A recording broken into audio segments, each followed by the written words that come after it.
Just to put myself in context, on Labor Day, I will be 77. This year, it's been 55 years since I entered the society in the California province, the then California province. I just passed 45-year anniversary as a priest. I spent my 9 months finishing up philosophy down south of here in the fuse box in 1973, 72, 73. Jim McMullen was the superior on the floor, and Tom Pragg was the spiritual father on the floor. So that's my connection with this part of the country. I went to Santa Clara as a student, entered there in 1965. I'm one of these people with a vow of stability in the society. I came back as a regent at Santa Clara in 75, and I came back after doctoral studies in 82. So I've been at Santa Clara in the Department of Mathematics and Computer Science since 82, this bounce. I keep on saying they try to get rid of me, and I keep on coming back like a bad penny. So,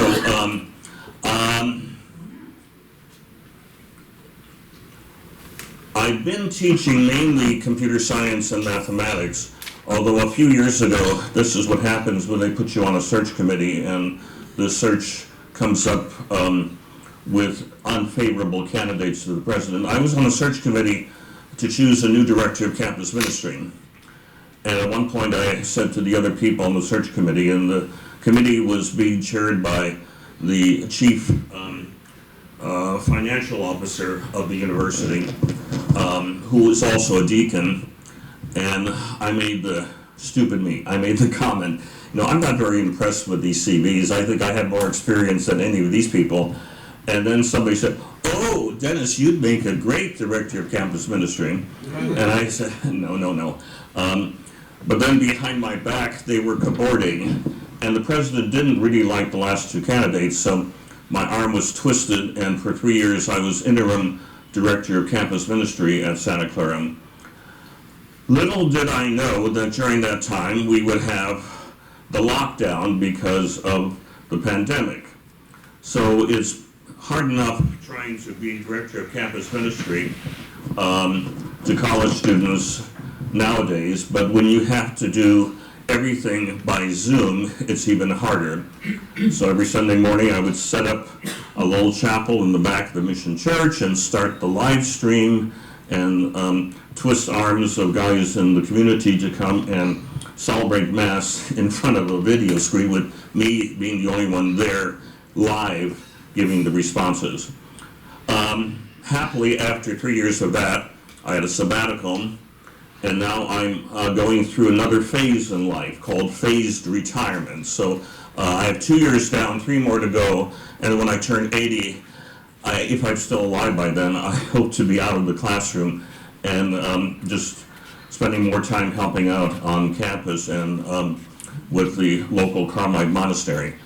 So really my avocation is liturgy, and I've been doing presentations in various ways on liturgy for a while. So everybody knows the title of the book, How Not to Say Mass, but this is a little video which I think maybe start our time together, which shows you how not to do some other parts of liturgy as well. Hope this thing runs.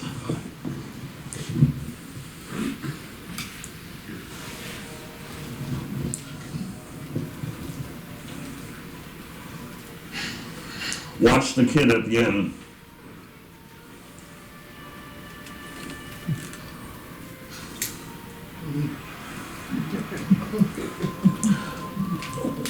Watch the attendant.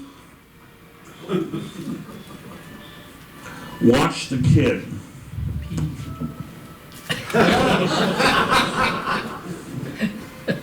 Watch the groom.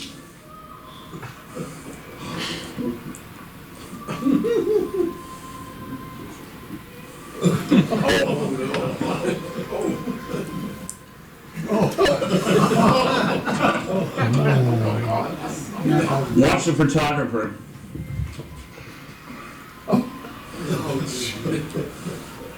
Watch this photographer.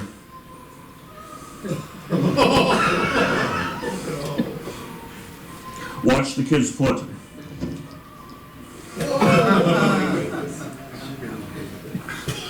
Watch the hand.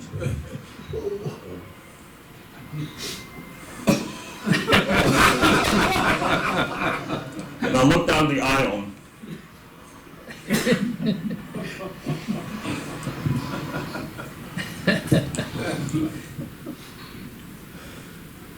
Now I don't know if you've ever had any situations like that, but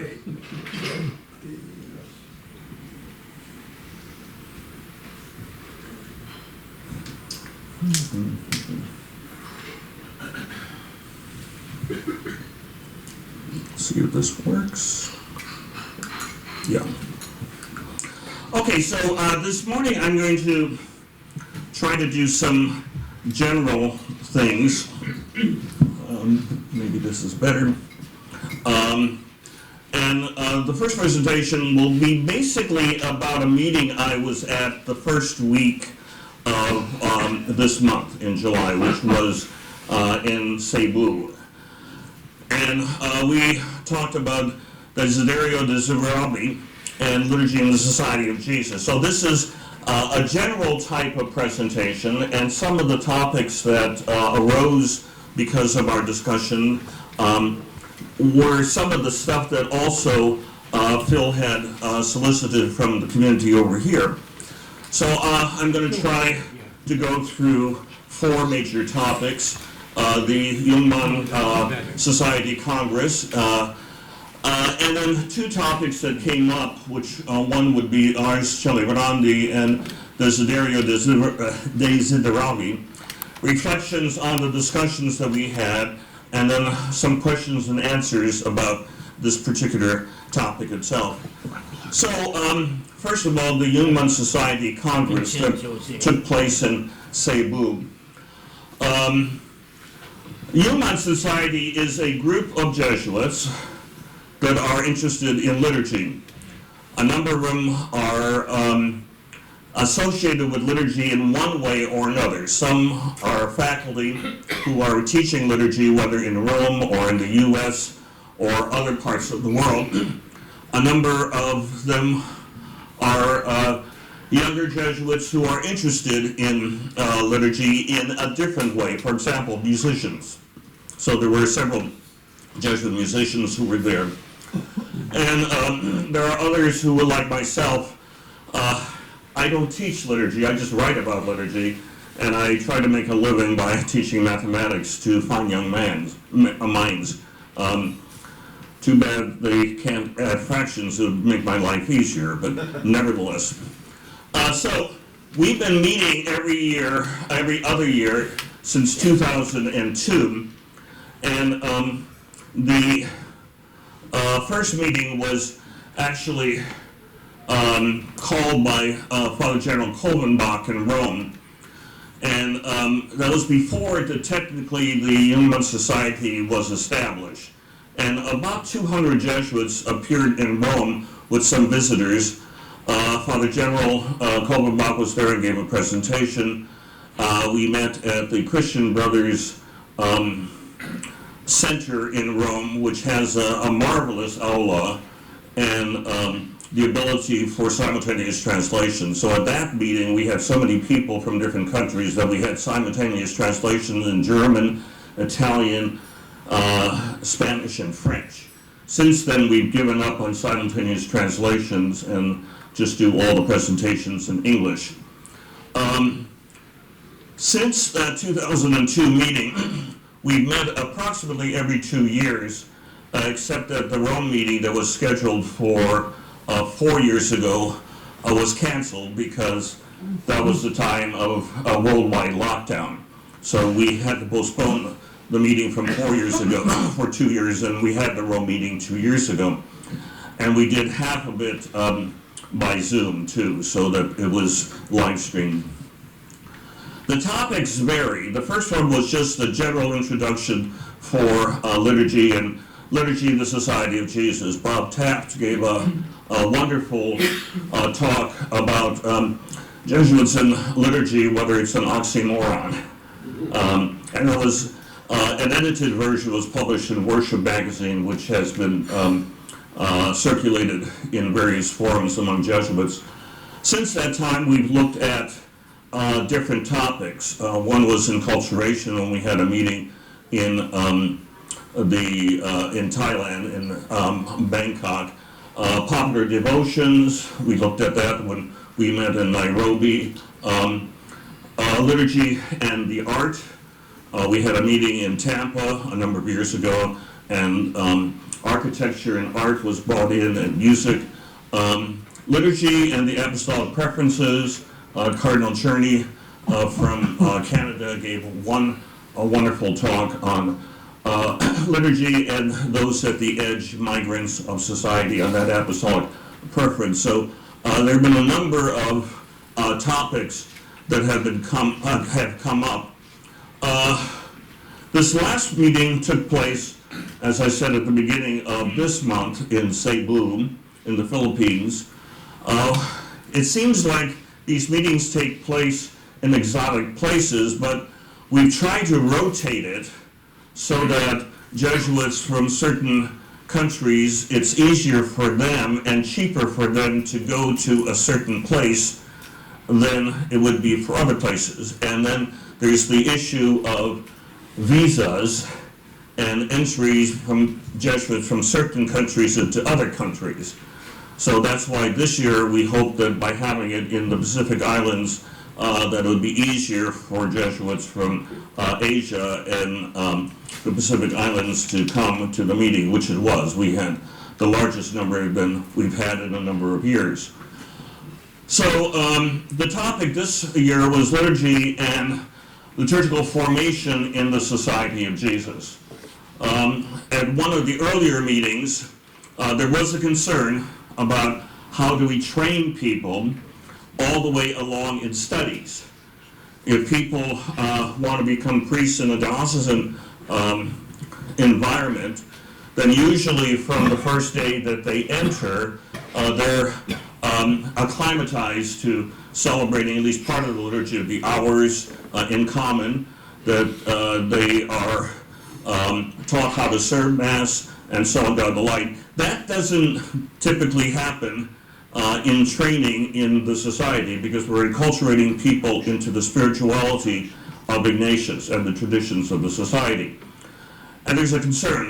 One of the participants in Cebu said that one of the younger men in his province, it wasn't until about 4 months before he was ordained deacon that he ever learned how to put on an L. So he had been in the society maybe 10 years, and there was never an occasion for him how to learn how to wear the basic vestment. So training is different in different parts of the world. So that was a concern of how do we try to deal with this in the worldwide society? How do we try to get people to learn all the way from the novitiate through the end of theology what liturgy is about, what liturgy could be about, especially in the apostolate. This time we had about 50 Jesuits present. The island of Cebu is a different island than the island that Manila is on, but a number of people from the different Jesuit training centers in Manila came to Cebu for the conference. So we had about 50 men total there. Over half, as far as I could figure out, were ordained. I would say at least a third or maybe 40% were not. They were, a couple of them were deacons, but they were there as part of their training to say, okay, what am I getting myself into? So there were 5 major presentations. One was on Desiderio Desideravi. The second presentation was on liturgy in Jesuit communities, then liturgy in the apostolates, the daily mass, a daily celebration of mass in Jesuit communities, and then the celebration and praying of the liturgy of the hours. What we did is we would have the plenary session in which a paper would be given.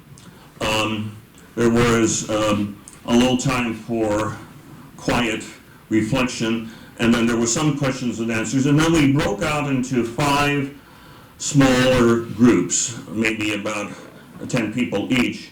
4 of the groups were English-speaking, 1 group was Spanish-speaking, so that people were able to converse more easily in their languages. In previous times, we would have a French group and a German group, but over here we just had the 4 English groups and a Spanish group. So, that is the background. Now, you may be thinking at this point, whoa, what is he talking about? Desiderio what? Glad you asked the question. So, Desiderio desideravi, I have desired with a great desire, is taken from Luke's Gospel. It's the preparation for the Last Supper dialogue in Luke's Gospel. And it's the title of a letter that Francis, we have to remember he's also a Jesuit, issued just 2 years ago. And it was on, as the title says, liturgical formation of the people of God. We are part of the people of God, so it also includes all those in training for exercise of ministry and everybody else that has a role to play in the church. So that was the basis for looking at liturgy in the Society of Jesus. Let's look at something authorized by the Holy Father, who also happens to be a Jesuit, and see what his concerns are about liturgy in the church. Some people have suggested that this is the next step in trying to deal with the fact that so many people seem to be in various parts of the world, at least there are vocal groups, want to go back and make wider use of the 1962 or the 1570 Missal, the pre-Vatican II Missal. They're craving for something which they may not be experiencing in the contemporary liturgy. So this is, on one level, Francis's response to saying, okay, what have we missed from the Council, which talked about renewing the liturgy and training in the liturgy? What has not been done and what should continue to be done in terms of training all the people of God to understand and appreciate the liturgy properly in this day and age. So, it offers Pope Francis's thoughts on appropriate formation, in addition to liturgy in general, and on this concept of ars celebrandi, or otherwise can be considered to be presidential style. And he says in one of the numbers, we are in need of serious and dynamic liturgical formation. And too bad he didn't put ongoing formation there, but not only formation, but continuing formation. How do you continue to re-educate people in what the liturgy is really all about?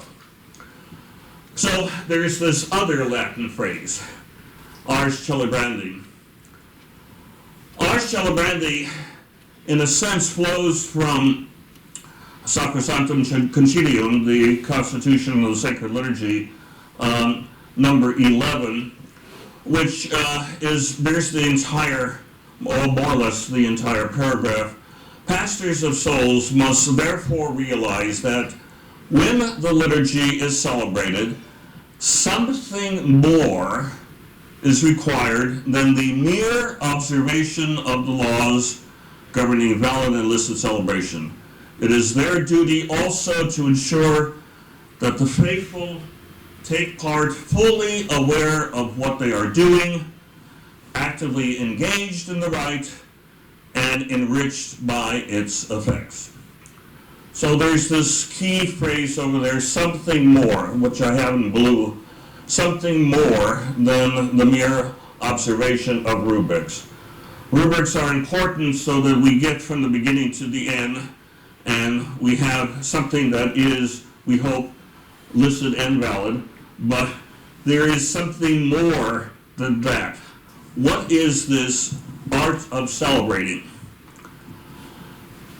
Now, this is an interesting phrase.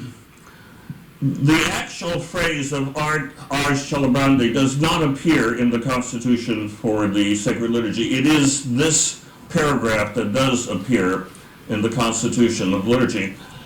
But from what I could figure out... We can't see over here. Okay. Can you see now? Now it's okay, yeah. Okay. Just keep on screaming at me and I'll move over. Okay, yeah. In 2006, now the first Jesuit liturgy meeting was in 2002. We, some of the Jesuits who had access to Father Kolbenbach kept on suggesting to him that he write a letter on the liturgy to the entire society. And he did not want to do that. At that point, there were a lot of hot button items that were coming up, coming back to the Curia in Rome, and so the best we could twist Father General's arm to do was write a letter on the Eucharist. And that came out in 2006. And in that letter on the Eucharist, he did have this statement. He talked about that Jesuits should know the art of celebrating the Eucharist digne, attente, et devote, worthily, attentively, and with devotion. But this art of celebrating in English or in other languages, not in the Latin, was in Father General's letter in 2006. Now that's interesting because the Latin version, Ars Celebrandi, in an official Vatican document, doesn't come out until the next year. Pope Benedict, in 2007, 1 year later, has an apostolic exhortation entitled Sacramentum Caritatis, and in that, talking about the Eucharist, he says, the ars celebrandi, the art of celebrating, should foster a sense of the sacred and the use of outward signs which help to cultivate this sense of the sacred, such as, for example, the harmony of the rite, the liturgical vestments, the furnishings, and the sacred space. So that's the first time in 2007 that Ars Celebrandi, in a sense, as I suggested, coming from the implication of the Constitution on the Sacred Liturgy, starts speaking about, let's go beyond just the rubrics. Let's have a sense of the celebration as a whole. And I don't know whether Benedict read Father General Kolbenbach's exhortation or not. I assume somebody read it and then suggested that maybe the Pope should get on the bandwagon. But you have Benedict in 2007 talking about Ars Celebrandi. Then you have Francis's apostolic letter two years ago, in which he says the Ars Celebrandi cannot be reduced to only rubrical mechanism. It's something much more than just following the rubrics. Much less should it be thought as an imaginative sometimes wild, creativity without rules. Of course, none of us have ever seen that. The art of celebrating must be in harmony with the action of the Spirit. It should be clear that the art of celebration is not something that can be improvised. The true artist does not possess an art, but rather is possessed by it. A diligent dedication to the celebration is required, allowing the celebration itself to convey to us its art. I think that's beautiful. It tries to put things into a bigger picture. Certainly people must know what did the rubric say. But it's more than just looking at the rubrics. It's letting the art capture the individual as the individual tries to lead the artistry with a group of others that are there. Now, Francis has been known, both off the cuff and in writing, to include humor for emphasis. I assumed many of you have seen that or read that. So he goes on in this, and I think this is where it shows his experience. In visiting Christian communities, I have noticed that their way of living the liturgical celebration is conditioned, for better or unfortunately for worse, by the way in which their pastor presides in the assembly. So far, so good. We could say that there are different, quote, models of presiding. Here is a possible list of approaches, which, even though opposed to each other, characterize a way of presiding that is certainly inadequate. Okay, so here are the possibilities. Rigid austerity or an exasperating creativity. A spiritualizing mysticism or practical functionalism. A rushed briskness or an overemphasized slowness. A sloppy carelessness or an excessive finickiness. A superabundant friendliness or priestly impassibility. Now please note, this is our Holy Father's words, not mine. Granted the wide range of these examples, I think that the inadequacy of these models of presiding have a common root. A heightened personalism of the celebrational style, which at times expresses a poorly concealed mania to be the center of attention. I'm not sure if that phrase has ever been used in a papal document before, but my dear brothers in Christ, there it is. Now, I looked at these polls, and what came to mind was something that was published back in the 70s.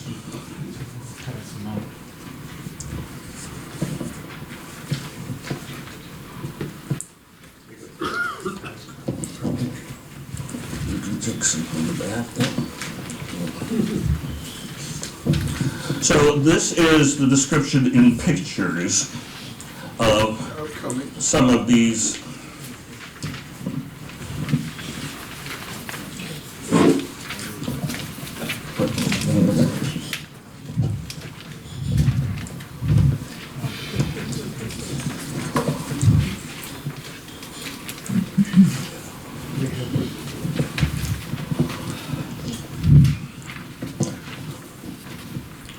So when I passed this out at diocesan groups, I said, okay, you can probably label your fellow priests in the rectory or for Jesuit groups, some of the members in the community. So these are a caricature of some of these alternatives over here, the polls that are described over here. It was originally published in Spanish, this page, in the 1970s, and when I saw this in Francis's document, I thought, I wonder if he had seen this picture and it remained back in his mind before he managed to finalize this particular version of the text over here, because this over here, I think, tries to show you in pictures what he's talking about over there.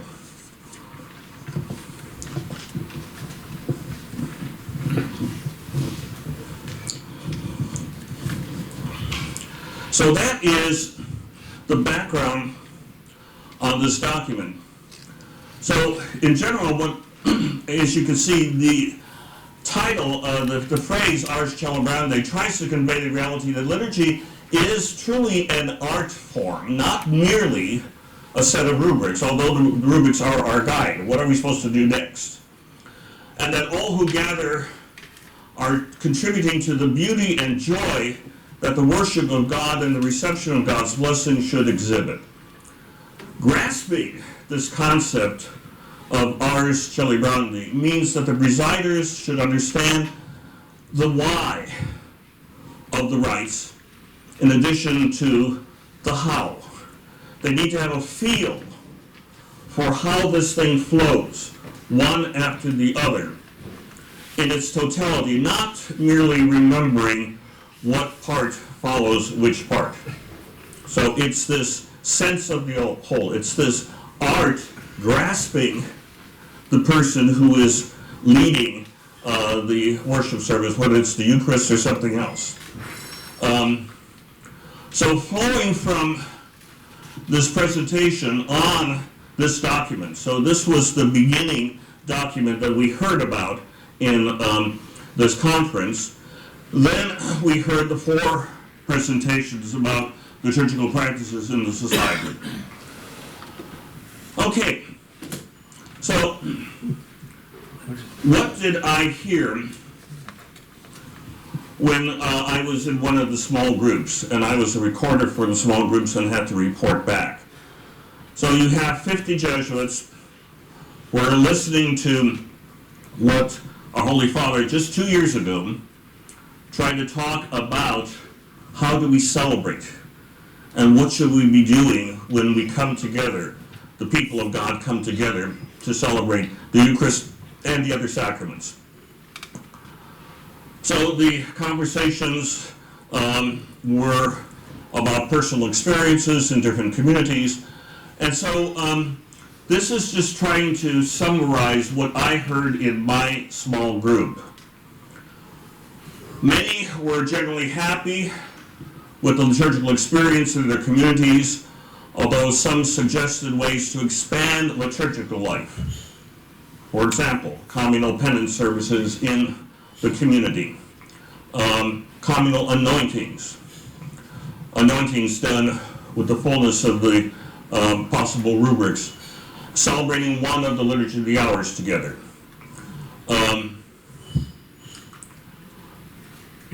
One scholastic suggested that a single community mass unified the community, and that multiple private or solitary masses tended to divide the community. So he liked the fact that in his community, everybody got together for the one scheduled mass. Another suggested that concerns that some presiders, by their style of presiding, and the Pope gives you a number of extremes, could disedify people and be off-putting to possible candidates to the society. That's an interesting comment, that how some Jesuits celebrate the liturgy, either one extreme or the other. We can get used to that style and tolerate it. Always thinking of the Constitution, of the spiritual exercises, number 22. Always think the better of the others. But for people coming in from the outside, it could be off-putting, saying, is this the way I'm going to have to put up with liturgy in the future? So that was a concern that was raised. On a positive note, it was noted that people often come to Jesuit churches and to apostolates because of quality preaching compared to most parishes, and because of confessors. Although the homilies of some Jesuits can be more like a class lecture than breaking open the Word. Also mentioned that some great preachers can be mechanical in the rest of the liturgy. I'm just quoting what the comments were, and this is an international group. So this is not just isolated things. There was a concern that some community chapels are arranged as if it were a classroom or in pre-Vatican II style, rather than saying, okay, what is the vision of the 1969 Missal and its revisions up to the present Missal? What is envisioned by that, and how does that foster a good celebration? Some present expressed concern that there is no regular updating in liturgy for priests. Are prospective superiors educated properly about liturgy in communities? One Jesuit made the comment that Father Sosa in one talk said that the constitutions that we all live by should not be gathering dust on the shelf in our room. But a Jesuit should read at least some portions of the constitutions. And I remember when I heard that back when I was a novice, that we had the summary of the constitutions, and we had at least either at midday or at evening, at least a paragraph or two read on a regular basis, so we would remember what is the basic rule that we live by. And somebody else said that the general instruction on the Roman Missal probably should not gather dust either. We may have read it once when the new Missal came into effect, but how often have people actually reflected and reread certain sections of it, especially the more theological sections? So that was a question that was raised and a suggestion.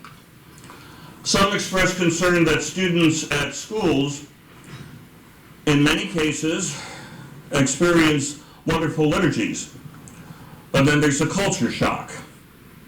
After they graduate, they cannot find the same quality of liturgy and of preaching that they had experienced in one of our apostolates, and the result is they stop going to church.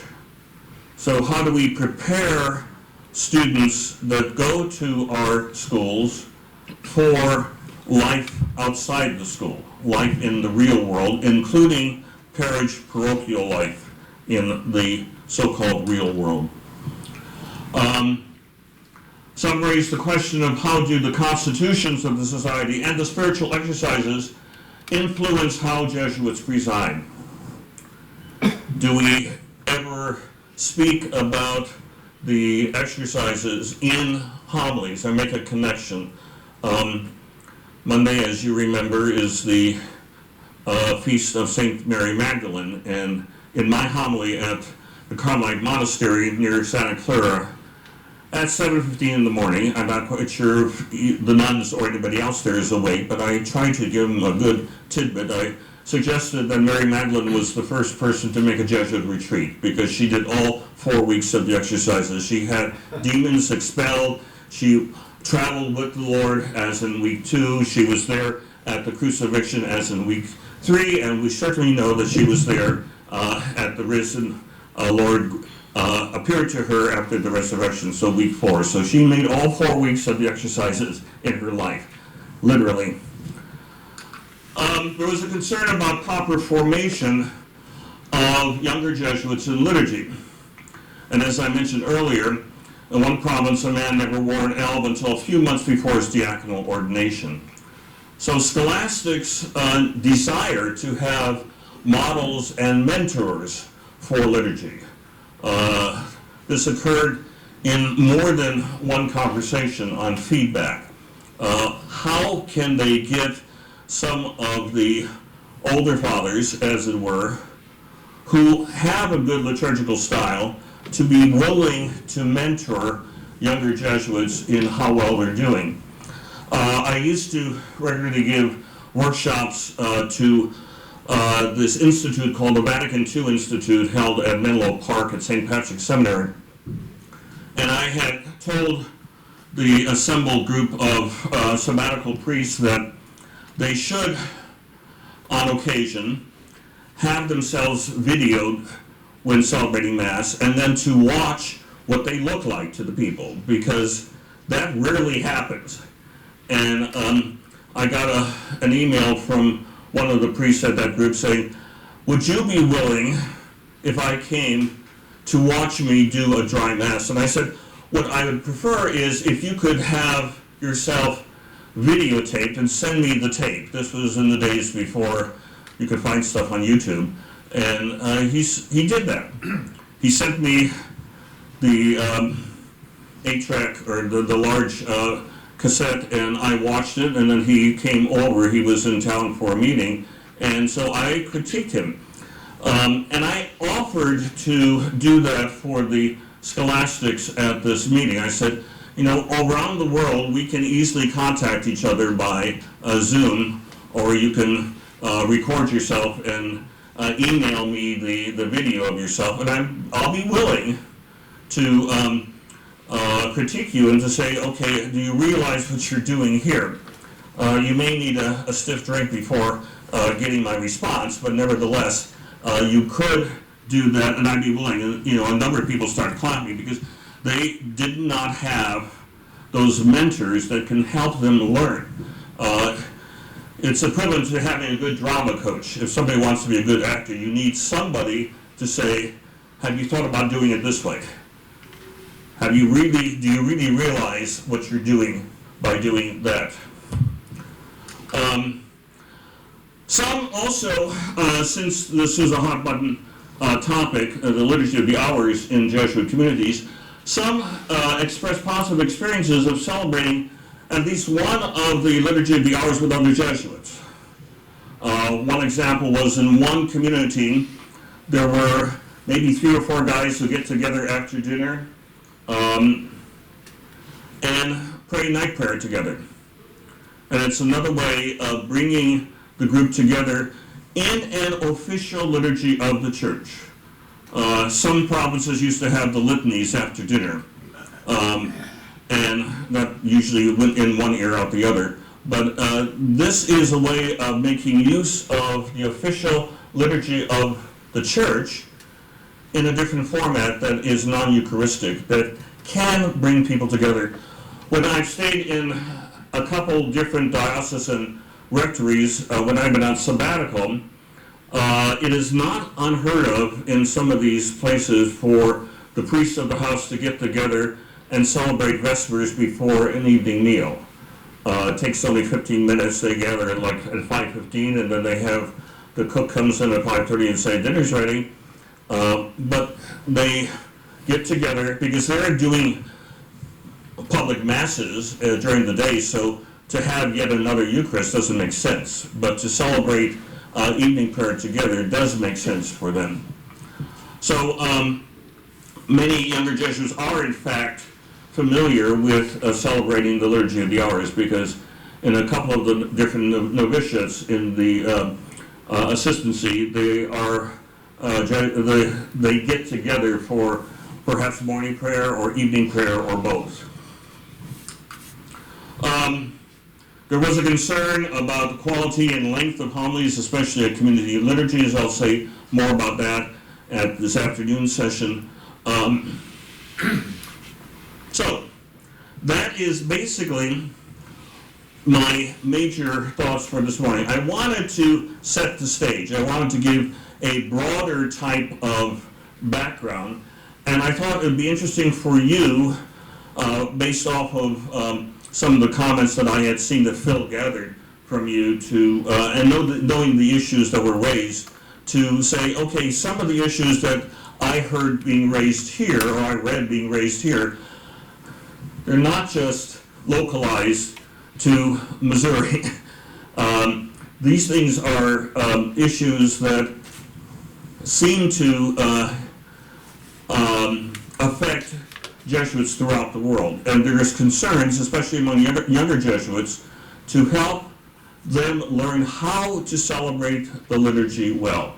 So does anybody have questions about just this content? Pardon me. Yes. In the liturgy that you will be presiding at this afternoon or late morning, in the liturgy you will be presiding that later today, will you be just simply presiding, or will you be commenting as you preside? I will be presiding. You will? I will preside. This is not a teaching mass. Okay. I will. There may be one thing that I will say at one point, but I will preside. I'm leading prayer. Okay.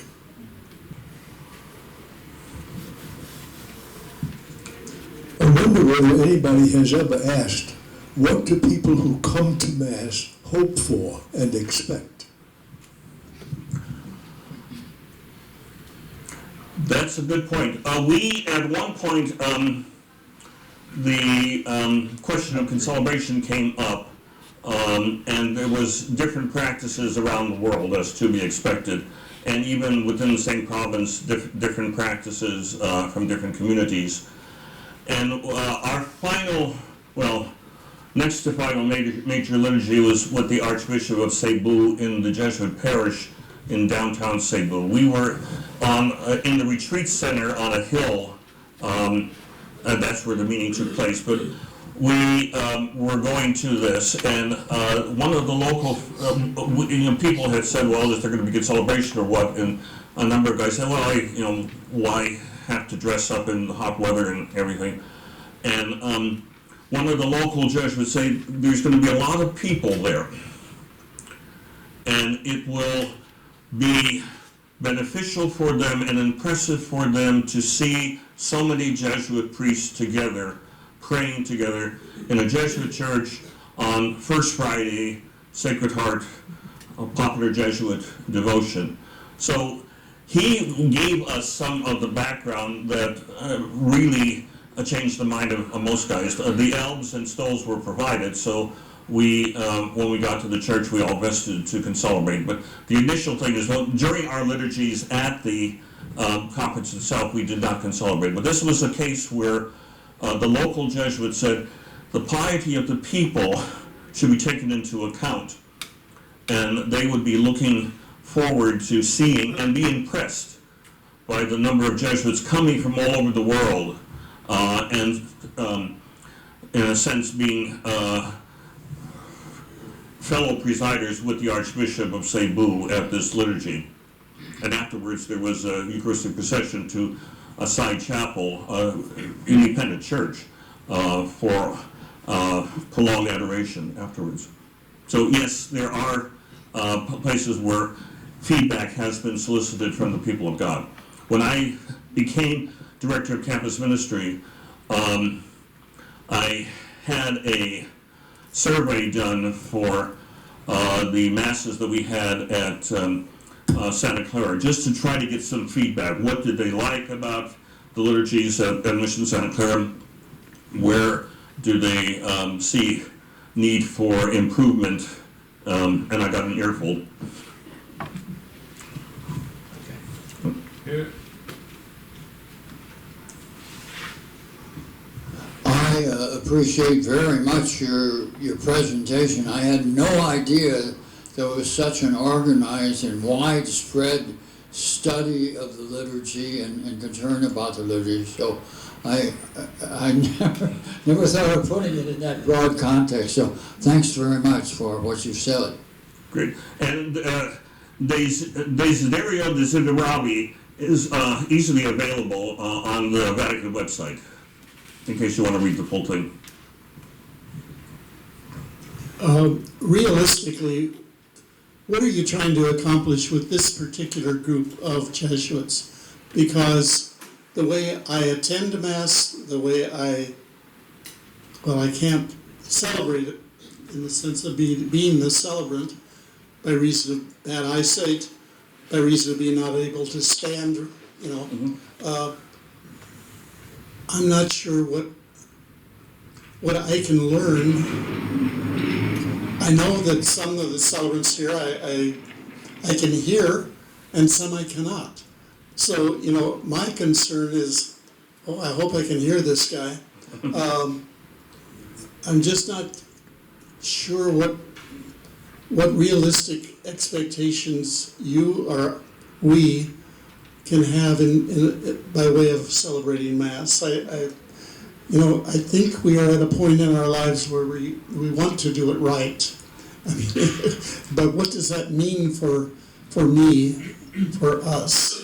I don't know if the question is... No, it's a very good question. I am here to offer information. How you use the information will be up to you and Steve.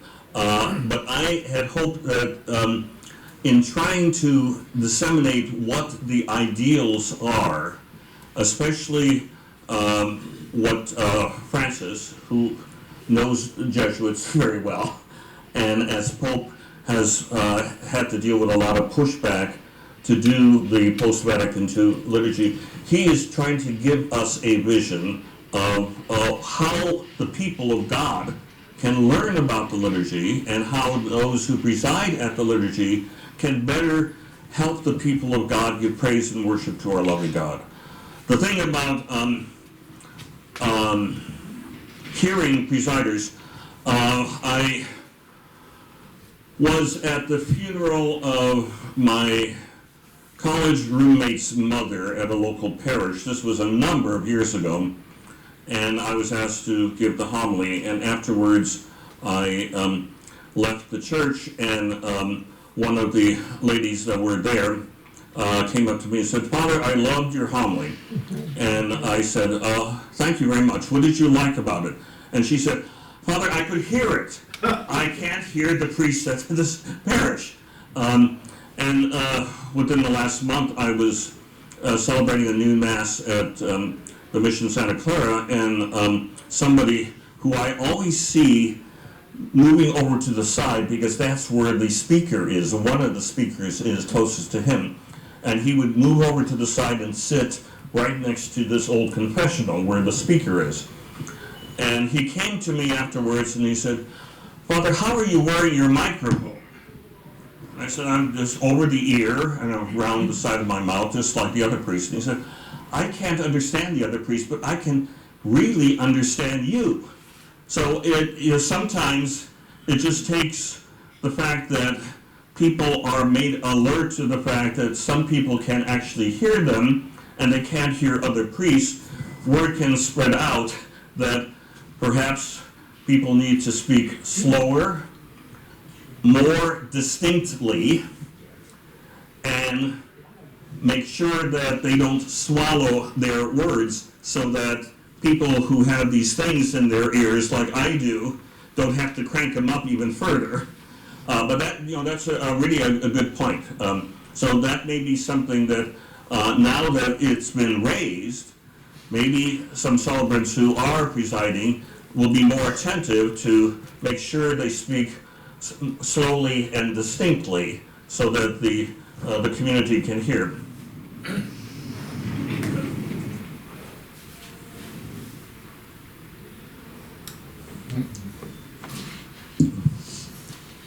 Go.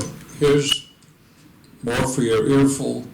Out of the blue, recently I heard from a former student that I had known very well in high school, and he discussed his difficulties in life, and I said, "Well, I'll say a Mass for you, for your intention." And he fired back, "As long as it isn't the Novus Ordo." There is a mysterious, quiet seething of resentment out there, put together, I guess, by bad experiences. I don't know. It's lacking in true erudition, but I just thought I'd make that story. Mm-hmm. And I think that's part of the issue that Francis was dealing with in his document from 2 years ago. He's saying, okay, maybe this is a reason why you have this ongoing group of people that would prefer the old Mass, even though they didn't understand things, and including the readings, even though now the readings are supposed to be in the local language rather than Latin. But there's a resentment that they can't pray well because all these crazy things in some places are going on. So I think Francis, that's one reason why Francis put out that document from 2 years ago.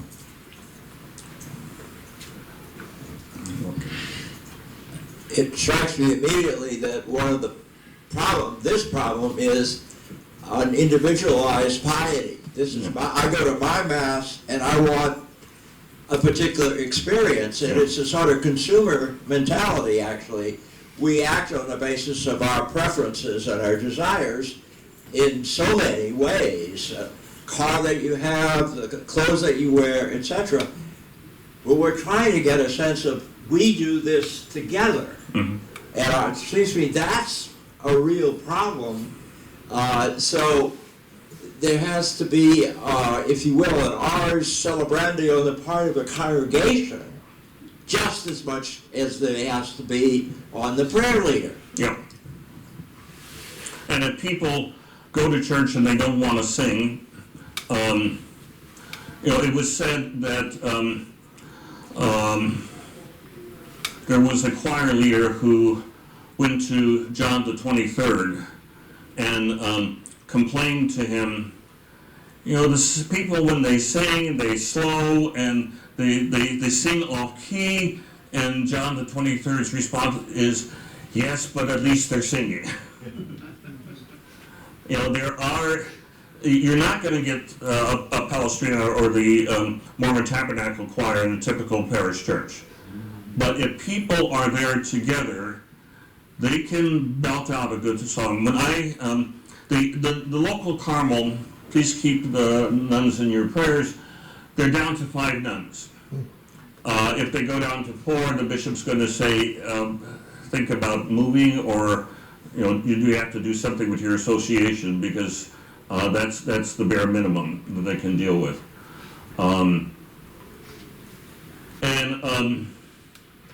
They used to have a couple nuns that could play their organ or lead the singing, but now, if they want to have music, they have to put up with me coming in, and I choose an oldie but goodie hymn at the beginning, and at the end I intone the Tze Gloria, Gloria, Gloria, in excelsis, and at the beginning, and then we recite the Gloria, and then repeat it at the end.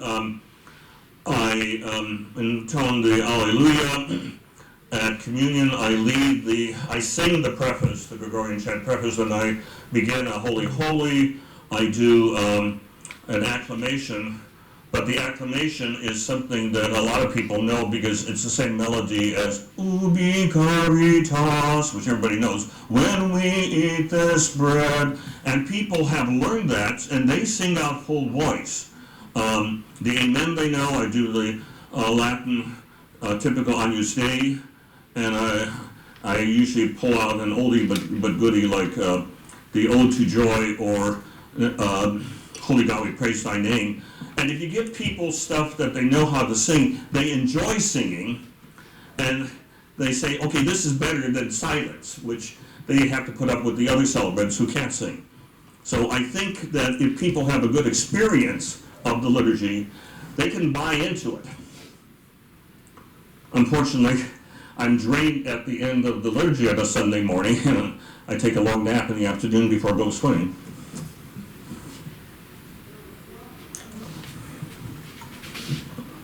I'll try to get the mic over to you. About the art of celebrating, all of us here, for the most part, we attend Mass every day, and all of us here, for the most part, are priests. Now, we have a celebrant, of course, celebrating Mass. 2 or 3 vest up and can celebrate, maybe one or two will wear a stole to can celebrate. And what about the rest of us? Are we all celebrating Mass? Or are we just attending Mass? We are priests. That's a question that has been up for conversation since about 1955, because Pius XII seemed to indicate by a document that he sent to the Franciscans about the necessity of vocalizing the words of institution in the Roman Rite. Now, in the Byzantine Orthodox tradition, the Russian Church, there's one patriarch that insisted that it's a good idea for concelebrants in the Byzantine Rite, the Orthodox, to vocalize the words of the Lord. But in many other versions, the concelebrating priests don't vocalize. They just point their hands when the principal celebrant does that. So it is a question. Right now, the Roman Church says, for concelebration, what is prescribed is that the concelebrating priests start with the epiclesis and go to the end of the second epiclesis to concelebrate the liturgy. We cannot separate ourselves the fact that we are ordained when we attend the liturgy. And the fact that in Rome at some of these major liturgies,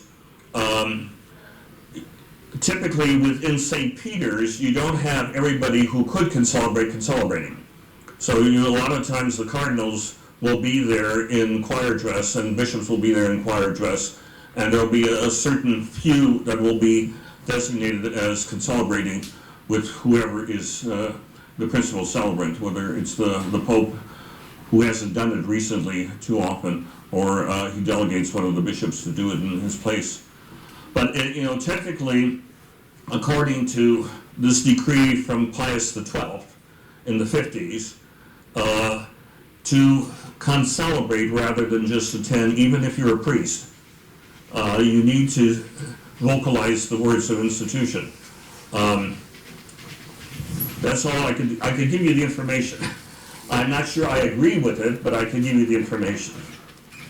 Dennis, I got a question. Obviously, we've all been taught liturgy, and there's an aspect that can be learned.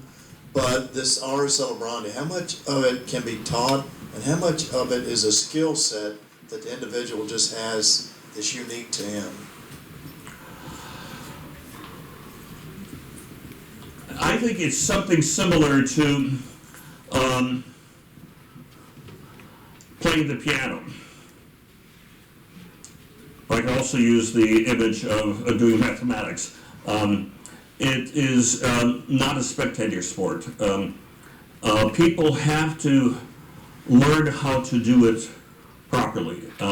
You can play notes on a piano, and I think I'll use that image later on, but you need to grow into how do you make the piano express your emotions properly. And that is a skill set that needs to be learned through practice.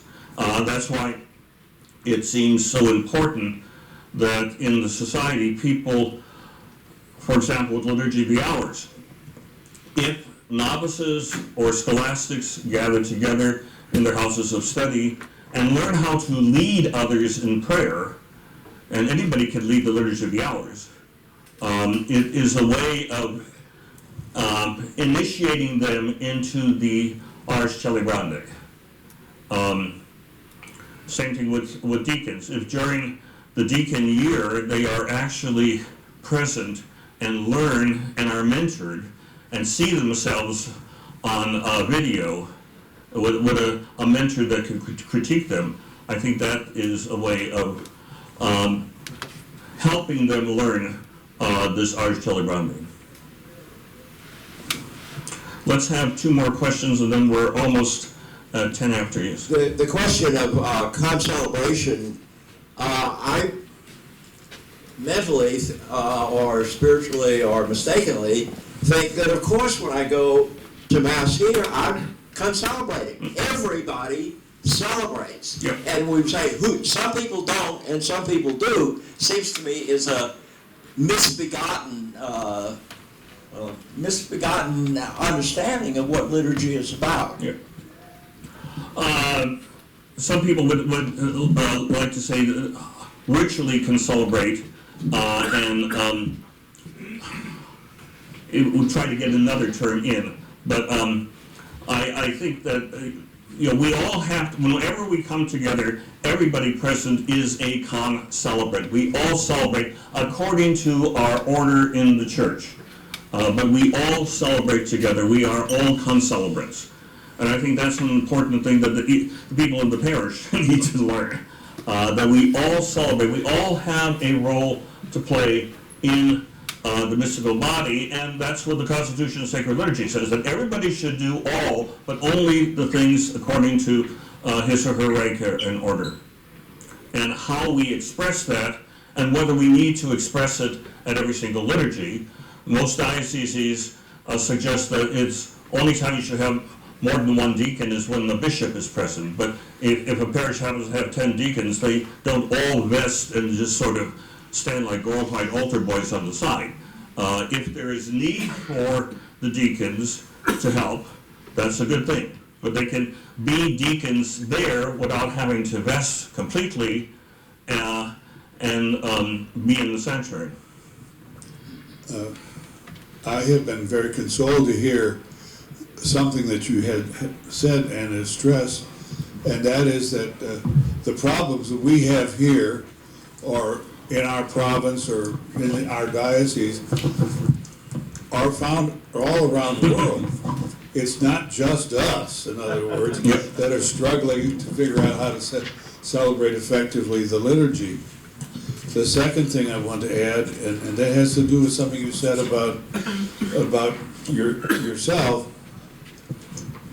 When people come up to you and say, "I could hear you, Father. That's why I like you to preach." I've gotten that a lot, and I ask myself, well, why? Well, when I was a boy, I sang in the cathedral choir. The cathedral choir had a boys' choir at one point, and that's one thing that was drilled into us: speak clearly. Yeah. And it does help. Yeah. It does help. Okay, so I am going to have more time for questions and answers later on, but I thought that in case you're completely bored, there are 2 pages going around. One is beige and one is green, and it's questions and answers. I will give you the answers to these 2 quizzes at the end of the afternoon presentation, which is an enticement for you to come back for more, whether you like it or not. So it is there, but sometimes we do things and we don't know whether we do it correctly or not, because it's been so long since we've actually read the general instruction on the Roman Missal or gone carefully through the order of Mass. But I'm giving this thing out. This is something typical I've given at other workshops, just for people to be able to refresh their memory. Sometimes we just don't read the rubrics or read the rubrics carefully, or with some of the younger priests, they see something on YouTube and think, oh, I must be doing it wrong, so I'll follow that. One of the young Jesuits who was at the Philippine meeting, he teaches liturgy in Manila at a Dawson seminary, and I asked him about something he did at the liturgy, and I said, well, why are you doing that? And he said to me, well, that's what my liturgy teacher taught me. And I said, do you realize that's not in the Missal? In fact, it was deliberately changed. Actually, it was changed back in 1967. But, so there are things that people do that they do because they see people. You know, more people learn stuff by witnessing than by reading or hearing people talk.